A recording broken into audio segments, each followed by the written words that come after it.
Vamos a volver a hablar del caso Isaac Andic y mencionar un poco todo el recorrido, ese escenario en donde ocurren los hechos, porque era un escenario escogido especialmente para esa supuesta situación extrema al borde de un barranco, y el cómo esa nueva testigo que colaboraba con la pseudoterapeuta familiar declaró que buscó una ruta, que acudió con Jonathan Andic, y eso fue 10 días antes. Y eso fue tan solo días antes de la muerte de el padre, el dueño de Mango. Así que vamos a ver hoy un poco ese escenario. ¿Qué pasa con las cuevas del Salnitre? Porque en algún momento llegamos a mencionar por aquí un poco esas cuevas de Collbató, ese escenario de la caída mortal del dueño de Mango, y un suceso que tuvo lugar en uno de los caminos que conectan el monasterio con las populares cuevas.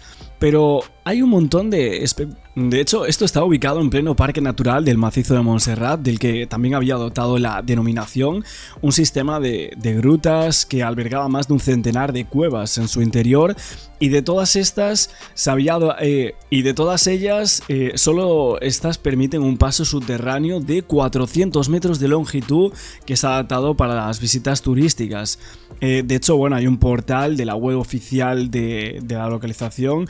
Esto es una ruta que es muy conocida. Para acceder a estas cuevas hay que subir 244 peldaños, unos 15 minutos desde el último aparcamiento, y en el interior se realizaría un recorrido lineal total de unos 800 metros y 500 escalones. Un desnivel que se acumulaba entre la ida y la vuelta, dicen que de unos 64 metros, y que ahí transcurrían los 500 escalones que hay dentro de la cueva. Vemos alguna de las imágenes. Este es del sendero, uno de los caminos escarpados hacia este lugar. Y aquí justamente, bueno, aquí tenemos el Google Maps. Ahora nos adentraremos un poquito en esto y comentando una de las especulaciones más grandes que ha habido en los últimos tiempos de este tema. Aquí está las coves del Salnitre de Collbató, una de las imágenes que bueno, se popularizaron en los medios de comunicación para explorar este caso. Muchísima gente que viene por aquí a ver toda esta zona. Vemos aquí también la abadía de Montserrat, las cuevas, como decimos. Bueno, veo que vale 8,50 entrar a las cuevas. Bueno, aquí vemos parte de esta ruta, la ruta que hicieron Isaac y Jonathan Andic. En esta parte sí que hay barandilla, es una zona donde sí tenemos estos postes, ¿no? Y esta barandilla. Subes muchísimas escaleras, como estáis viendo. Bueno, no sé si se está viendo perfecto aquí para comentar todo esto, pero bueno, básicamente yo había visto un montón de comentarios diciéndome que supuestamente creían que la muerte de Isaac Andic se debía a un presunto ritual, que todo tenía que ver con un ritual, que en esta zona se hacían algunos rituales supuestamente, y que esa pseudoterapia todo tenía que ver con una especie de muerte ritualística, ¿no? Fijaos aquí las vistas que hay, y bueno, las que habría ese 14 de diciembre de 2024 cuando se produce la muerte de Isaac. Vemos aquí este es el aparcamiento, ese aparcamiento que se menciona que habrían ido los dos. Esta parte no se ve nada, no sé si está censurado por personas que están andando.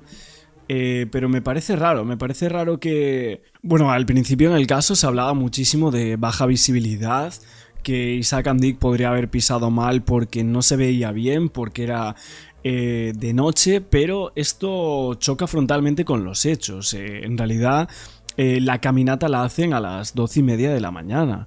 La muerte se produce sobre las 12:28, si no me equivoco, que era la hora crítica que mencionan los Mossos d'Esquadra.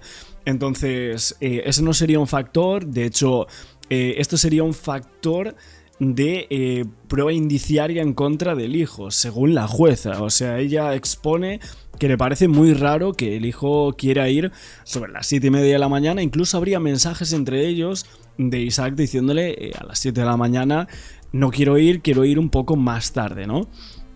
Esto es algo que habíamos comentado, que para la jueza esto era un acto de planificación en torno a que sobre las 7 de la mañana por allí no pasaría nadie en un 14 de diciembre, vemos que a las 12 no hay ningún testigo, pues a las 7 obviamente habría menos. Tendrían que servirse de una linterna para alumbrar esa zona y hacer ese recorrido total que supuestamente querrían hacer hasta las cuevas del Salnitre, como ahora estamos comentando, en toda esta zona de Collbató, en estas áreas, y ese camino que muchísima gente a día de hoy, aún después del caso Andic, pues sigue realizando. Obviamente, después de la aparición de ciertos testigos, pues se habla muchísimo en el caso de psicología, de coaching, de mediadores y bueno, gente que presuntamente, vamos a decir, estuvo involucrada en la planificación del delito o de la caída mortal del dueño de Mango. ¿Para qué o por qué?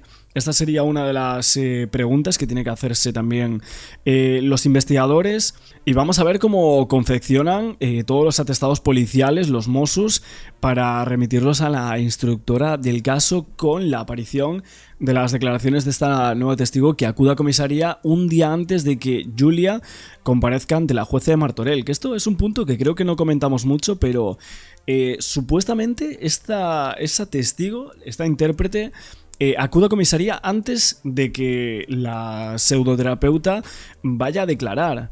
Nos acordamos que, si no me equivoco, creo que fue que declaró la terapeuta, la hermana y Estefanía Nuth, que es la viuda de Isaac Andic, un día, y al día siguiente, creo que era un jueves, si no me equivoco, y al día siguiente, el viernes, declararon tanto el otro psiquiatra, que este sí que está colegiado en España, y el otro, y las otras que serían las hijas de Isaac Andic, que están quedando un poco fuera de la ecuación de los medios de comunicación, que prácticamente no están hablando nada de ellas.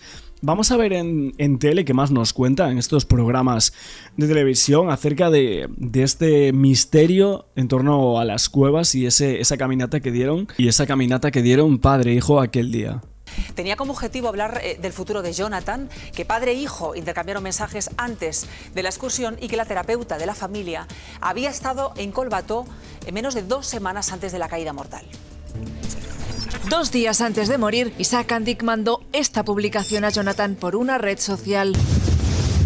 Es un vídeo de una cuenta meteorológica catalana en la que se muestra el estado de la montaña de Montserrat antes de que padre e hijo hiciesen la ruta.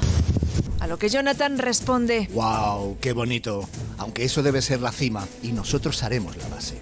Un mensaje que demuestra que el magnate estaba al tanto de la excursión, un paseo que, según el entorno de Jonathan Andic, se trataba de una ruta para hablar. Ni situación extrema, ni para ponerse al borde del barranco. Aseguran que el objetivo era abordar el futuro de Jonathan. Quería emprender nuevos proyectos, entre otros, abrir una sastrería. Una idea que, según su defensa, había trabajado en terapia y contaba con el apoyo de su padre. Tenía previsto dejar sus funciones ejecutivas para centrarse en sus proyectos personales. Esta versión coincidiría con las declaraciones de las hermanas de Jonathan y del CEO de la empresa. Ahora, tras la irrupción en el caso de una nueva testigo, el despacho que asesora a María Julia confirma que la terapeuta estuvo días antes en Montserrat junto a su colaboradora británica, pero niega que visitase el sendero de Collbató. ¿Cómo la relación entre padre e hijo? Sostienen que preparaba otra excursión para otra familia en un lugar distinto de la montaña. Bueno, pues yo creo que... Sí, lo que comentamos por aquí, aparte de lo mediático, de lo televisivo, queríamos hablar un poco de esa montaña de Montserrat. O sea, realmente hay un secreto allí arriba, porque al final ha habido muchísimos comentarios, un montón de artículos a lo largo del tiempo diciendo que en las cuevas de Montserrat había muchísimos misterios. Misterios que a día de hoy, evidentemente, con la muerte del caso, con la muerte de Isaac Andic, pues tenemos que comentar alguno de ellos. O sea, hay mitos, hay muchas leyendas.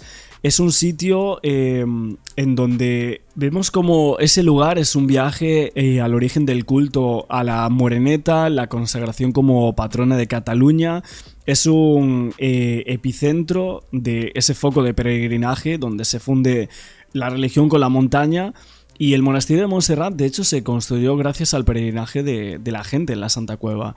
Hay una leyenda que cuenta que en el año 880, un sábado al atardecer, unos niños que eran pastores vieron descender del cielo una gran luz, todo acompañada por una bella melodía. Aquel fue un resplandor que se posó a la media altura de la montaña y a la semana siguiente volvieron junto con sus padres y esa visión se repetía y se repetía. Igualmente sucedía las semanas siguientes con la compañía del párroco de Olesa de Montserrat. Vemos cómo estaba enterrado de ese acontecimiento.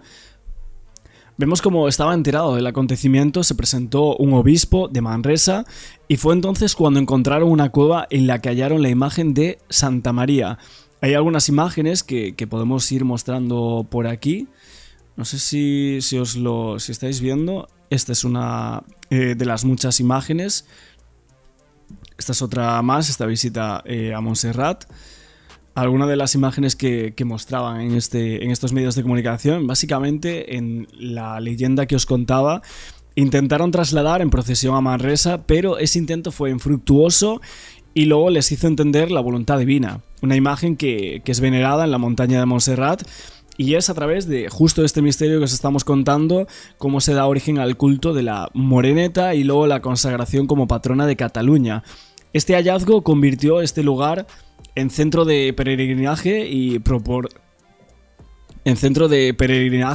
propició la construcción del monasterio de Montserrat, tal y como se apunta a día de hoy. Luego hay una capilla que se produce entre el 1696 y 1705. De hecho, creo que podemos ir un poquito más allá, porque el tema de las deidades que están asociadas con la tierra y el mundo subterráneo, aquí hay un significado simbólico que se menciona en torno a los mitos y las leyendas de esta zona, de estas cuevas, porque dicen que hay un significado simbólico de las cuevas que tradicionalmente se relaciona con misterios del nacimiento, pero también de la muerte, o sea, la entrada a los infiernos o al mundo de los muertos. Esto es muy llamativo porque estos fueron utilizados desde la prehistoria como un lugar de enterramiento, que las personas eran también representaciones del vientre generador de la madre tierra, y que esto las convertía en lugares de nacimiento de los dioses, de los héroes, espíritus o incluso otros seres mitológicos. La leyenda explica que antes habitaban en Montserrat unas encantadas a las que no les gustaba que subiera gente a visitar la montaña, que hacían absolutamente de todo por impedirlo, y para esto plantaban manzanos en los márgenes de los caminos. Básicamente la leyenda dice que plantaban unos manzanos en los márgenes de los caminos, y que el fruto era tan apetecible que tentaba a los paseantes, entonces aquellos que no podían resistir el placer de probarlas, les hincaban el diente y eran convertidos en piedra por las encantadas. La leyenda cuenta así que las curiosas formas de las piedras que conformaban el macizo se debían al hechizo de esas criaturas mitológicas. Desde antiguo, la manzana siempre fue un emblema pagano de la inmortalidad, y esa transformación en piedra era un símbolo mitológico que encontramos en la antigua Grecia y Roma, y una mujer tenía la capacidad de petrificar, y eso simbolizaba el carácter mujer-demonio a la madre que daba muerte al lado oscuro de la feminidad. Bueno, este es uno de las leyendas que se cuentan en torno a los misterios de la Santa Cueva de Montserrat. Y por último también quería mencionar lo de las alas del diablo, que es otra de las leyendas en esta zona, en donde se menciona que, encontrándose el demonio dentro de las cuevas, al escuchar un eco de sus propias pisadas, se asustó y al huir se precipita. Sin darse cuenta, había una grieta gigantesca que era muy estrecha y que la existencia era totalmente desconocida. Al intentar escapar, las manos de él quedaron atrapadas, y estas mismas a lo largo de milenios se recubrieron de estalactitas rojas. Bueno, esta es otra de las leyendas, de estos mitos que estamos comentando en torno a las cuevas de Montserrat. Hay muchísimas, evidentemente, que se habla de ellas, lo de las encantadas que a día de hoy comentábamos, y bueno, cómo están ubicadas, cómo se mencionan esas rutas a través de más de 200 escalones excavados en la roca, ¿Y qué quiere decir todo esto? Bueno, en realidad no quiere decir nada, son solo mitos y leyendas de esta zona, pero que llama muchísimo la atención que donde ocurre una supuesta terapia extrema, donde se hable de supuestos rituales y demás, pues al final la gente especula, ¿no?, en torno a este tipo de cuestiones. Bueno, vamos a seguir viendo este programa donde estaba Maika Navarro, analizando un poquito, ¿no?, la última situación y centrándonos un poco más en el caso y lo que ahora mismo se va a debatir en él, ¿no? Toca felicitar a Elena Bures, la compañera del diario ABC, allí en Barcelona, que lo que hace es adelantar un pantallazo que consta en el sumario y en el que era una conversación que padre e hijo, Isaac y Jonathan, mantuvieron 3 o 4 días antes de ese paseo en el que Isaac muere, el 14 de diciembre del 2023, y en ese pantallazo, es una conversación por el mensajería interna de Instagram, Isaac le envía a Jonathan una fotografía que ha conseguido en otro lado de Montserrat Nevado y le dice Montserrat Nevado, algo así como qué bonito o algo así, y Jonathan dice, ostras, dice, nosotros, eso es la cima, nosotros iremos a la base, y el otro le contesta con un ok o con un vacío, es justo ese mensaje. Y bueno, y este pantallazo lo acompaña, bueno, de unas explicaciones que da el entorno de Jonathan. Cuando hablamos del entorno de Jonathan es la defensa de Jonathan y ese equipo de defensa que siempre hemos contado que es multidisciplinar, que lo lidera Cristóbal Martel, pero que allí hay muchos especialistas. A ver, se nota que están filtrando cosas que supuestamente les benefician en torno a los medios de comunicación de España, pero sobre todo los medios que están en Barcelona, ¿no? Y lo que dice es un poco recuperar lo que ya hemos contado, que siempre Cristóbal Martel ya le había contado el abogado. Padre e hijo se van a hablar de sus cosas. ¿Y cuáles son sus cosas? Pues ese futuro inmediato profesional que quería Jonathan emprender con esa sastrería artesanal pequeña y alejarse un poco de todo lo de mango. Esto es lo que explica el entorno. Que a él...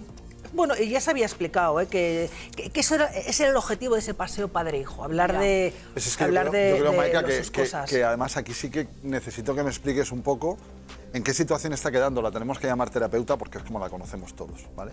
Porque esa conversación que además tú nos contaste, nos revelas... Sí, que no es psicóloga, que no está colegiada, es terapeuta. Correcto. Esa conversación padre-hijo que ya nos habías adelantado y contado, claro, que ocurra en una cafetería, que ocurra en un despacho, que ocurra en mitad de Barcelona, pero ocurre donde ocurre y ahí hay que empezar a pensar quién propone ir ahí, con qué intención. Vale, claro. Tú puedes pensar, bueno, padre e hijo quedan para pasear. Es verdad, te recuerda que la defensa dijo, cuando los investigadores decían, bueno, es que estos dos tampoco paseaban nunca juntos, y aportaron las imágenes de sus paseos familiares, las fotos de en las vacaciones en la Cerdeña, la isla de Cerdeña, Ibiza, etc. Lo que sabemos ahora es que esa ruta, la ruta en la que Isaac Andic se precipita y muere, la propuso una profesora de inglés que colaboraba puntualmente con la terapeuta. Ella es la que elige ese camino y no otro. Y ella es la que enseña ese camino y no otro a Jonathan Andic. Porque lo que hemos sabido ahora es que la primera vez de las 3 anteriores a la muerte de su padre que Jonathan acude a ese sendero, lo hace acompañado de esta profesora de inglés que puntualmente trabajaba con la terapeuta. Y esta profesora de inglés... Bueno, a ver si no le habrá visto las orejas al lobo y presuntamente ella podría estar involucrada en este deceso de alguna manera, ¿no? Ser una figura clave y ser una de las personas que cae en combate a la hora de verse las costuras a los integrantes de el grupo o la organización que planificó presuntamente la muerte de Isaac Andic.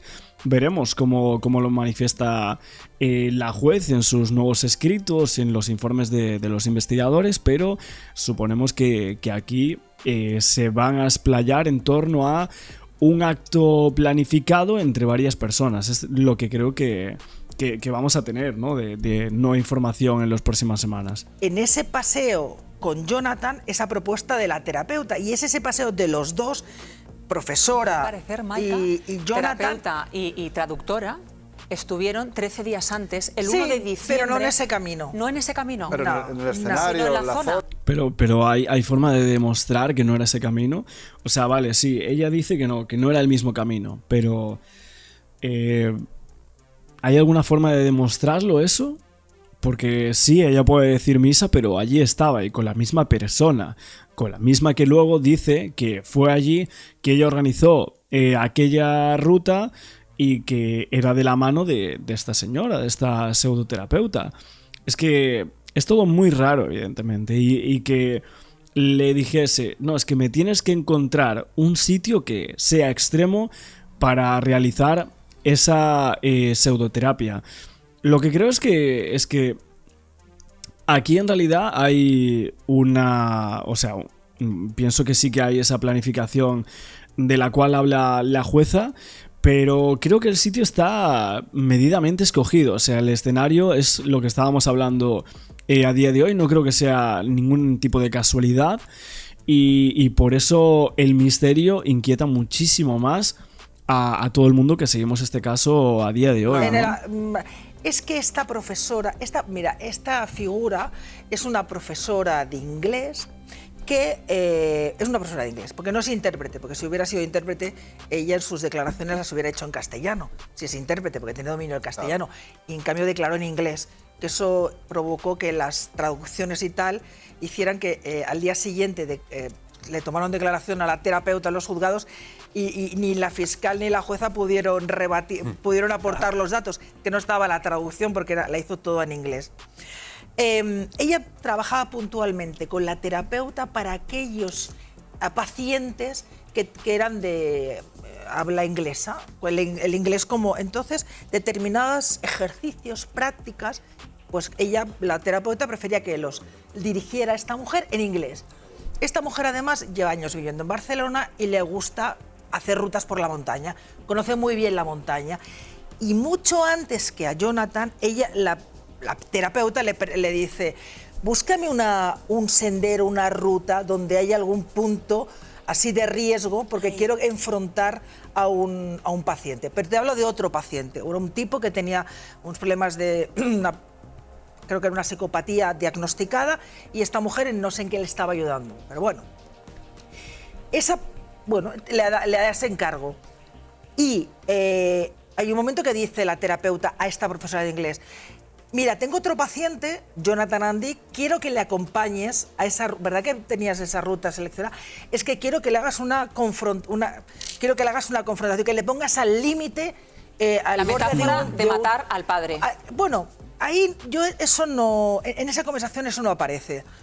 Enfróntalo a él, ponlo al límite a él, en un precipicio, a él, a Jonathan. Ponlo al límite a Jonathan Andy. Pues al parecer a quien pusieron al límite fue al padre, ¿no? O sea, es que todo es tan rocambolesco. Estos mensajes que está comentando por aquí Maika no los desconocemos. Obviamente tendrán que cobrar en la causa porque esta persona, aparte de aportar su testimonio, lo que aporta son todo el volcado de su teléfono y tendrá pruebas de lo que está diciendo porque obviamente es una acusación directa hacia dos personas que en este caso serían Jonathan y esa pseudoterapeuta. Entonces, de esa acusación directa y tan grave que viene dada prácticamente 2 años después, pues obviamente tendría que haber algún tipo de prueba que certificase su testimonio. Y ahí están esos mensajes. Iba a decir hacer ver que era una caída, pero es como quedó. Pero esos mensajes son muy importantes en la causa y que van a poder endilgarle o no una condena a los otros dos, ¿no? Y a ella misma, si se dejó llevar, evidentemente, por una planificación de una muerte, ¿no? Aquí no aparece la palabra padre. Sí, estaban los dos, la profesora y Jonathan, y es ese camino y es ese precipicio. Es verdad que los Mossos le preguntaron a la profesora de inglés, ¿usted podría identificar ese punto de ese precipicio? Y ella dijo, pues no, ahora mismo no me acuerdo, y si la acompañamos, es posible que la acaben acompañando para ver si identifica ese punto. ¿Qué ha hecho la defensa ahora? Decir, hey, precipicio no con la profesora. Aquí padre e hijo no fueron a afrontar nada, ni a discutir, ni Pues qué casualidad, ese entonces, camino ¿no, Maika? formaba parte de la terapia. Eso era un paseo padre e hijo para hablar de sus cosas personales. Y es verdad que padre e hijo estaban al corriente del trabajo con la terapeuta, pero que ese paseo padre e hijo era al margen. Pero claro, ¿al margen cómo es al margen? Porque hay que recordar que esa polémica terapeuta controlaba y tutelaba esas conversaciones que tenían que ver con el futuro profesional del hijo. Entonces, bueno... Sí, en ese punto parece que... Barbie de Playmobil. ¡Yupi! Sí, en ese punto parece que controlaba absolutamente todo esa señora, ¿no? Isaac Andy quería seguir con ella, quería dejar atrás a su otro psiquiatra, que era una eminencia, y darle, al parecer, esos 40 millones. No sé si al final alguna de las cuestiones abordadas con Julia ese día, por lo que iban a hablar, era un punto de... no sé, esto es una especulación, una hipótesis que no sé si tienen en mente los investigadores. Vale, tenemos preparado esto. Si en este sendero tú no me dices que me das esto, me das lo otro, no me dejas salir aquí, no me echas de mango o cambias de opinión en torno a echarme de la compañía y haces una serie de cosas para que mi imagen se revalorice dentro de los empresarios de Cataluña, por ejemplo, pues entonces va a tener que pasar algo muy grave. Bueno, esta es otra de las teorías que podría llegar a haber. Y obviamente pues no sabemos cómo fue aquel día, qué es de lo que hablaron, qué dijo Jonathan, sobre qué hablaron realmente ese día, cuál fue el motivo de esa caminata. O no había ningún motivo, simplemente pues quería ir a andar con su padre tranquilamente, sin ninguna terapia por medio. ¿Es eso lo que dice Jonathan? Entonces contradice a la pseudoterapeuta y a la intérprete.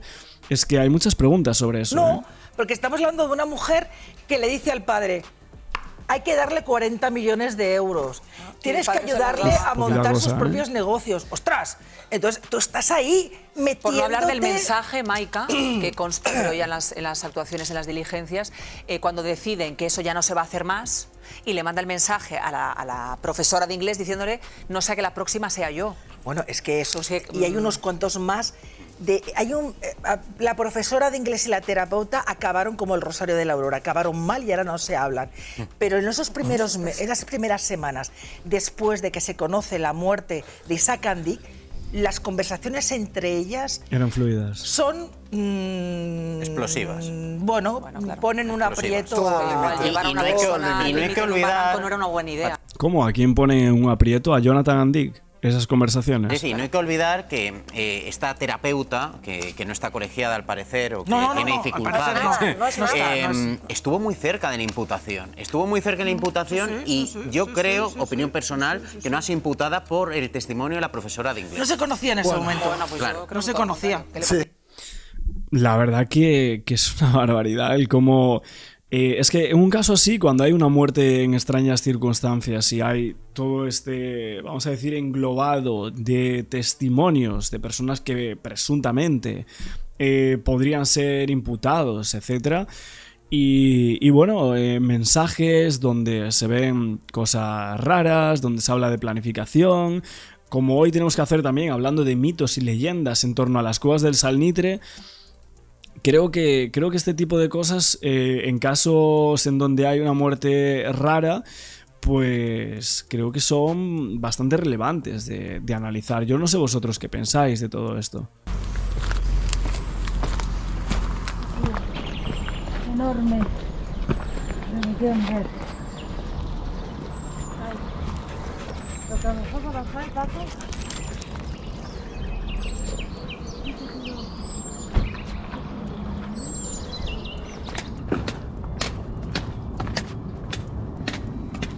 El camí de la Santa Cova, ¿ves?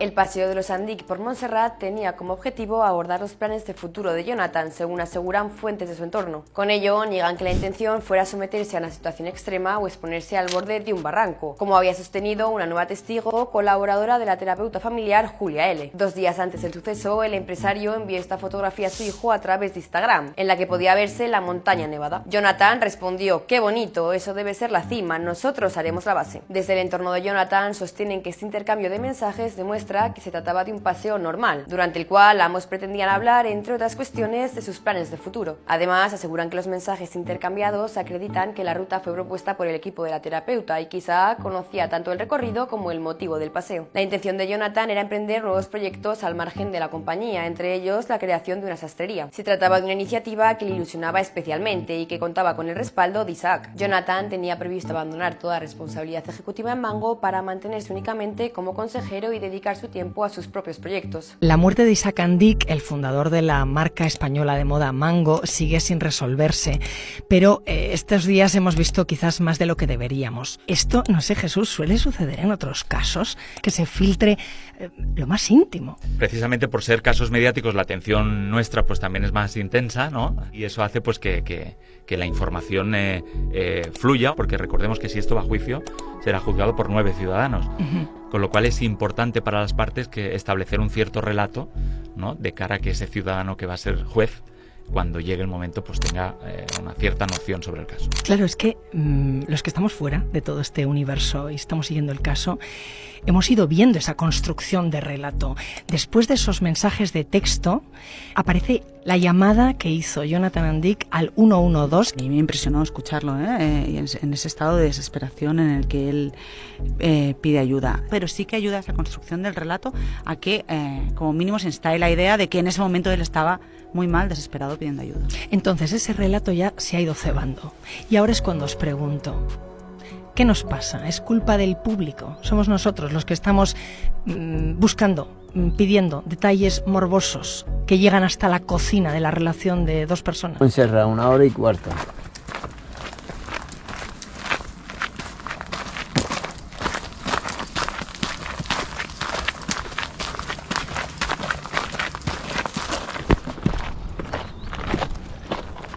A la Paula no le he avisado. Hubiera venido hoy.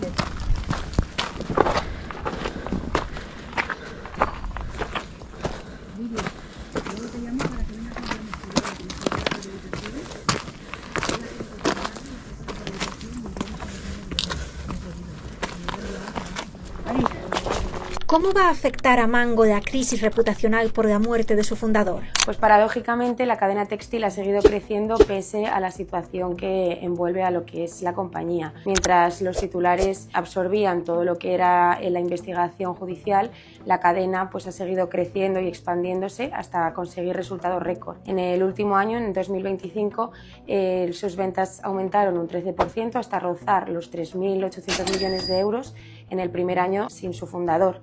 Y de hecho el beneficio también creció un 11%. Bueno, la clave de que esto haya ocurrido así ha sido el cambio de la estrategia de Mango al separar por un lado lo que es el negocio de Mango de la familia. Esto ocurre gracias a que en 2015 Isaac Andic, el fundador de Mango, contrató a Tony Ruiz, la única persona ajena a la familia, como director financiero para llevar las cuentas en un momento en el que estaba como CEO su hijo Jonathan Andic. Durante su liderazgo la compañía no fue muy bien, arrastró pérdidas de 100 millones de euros y esto provocó pues que Tony Ruiz fuera escalando poco a poco en la compañía hasta llegar a ser consejero. Actualmente es el presidente y consejero delegado de Mango. Con él, Mango ha conseguido seguir creciendo y expandiéndose tal como quería su fundador. Con este nuevo modelo, Mango ha seguido invirtiendo. De hecho, ha invertido 225 millones de euros y se encuentra en un momento de máxima solidez y fortaleza de la historia del grupo.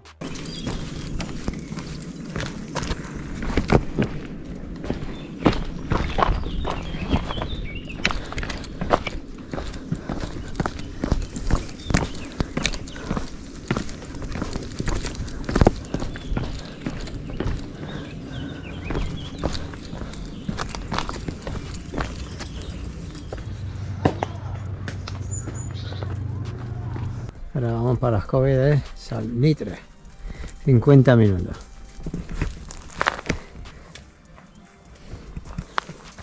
Por aquí, solo.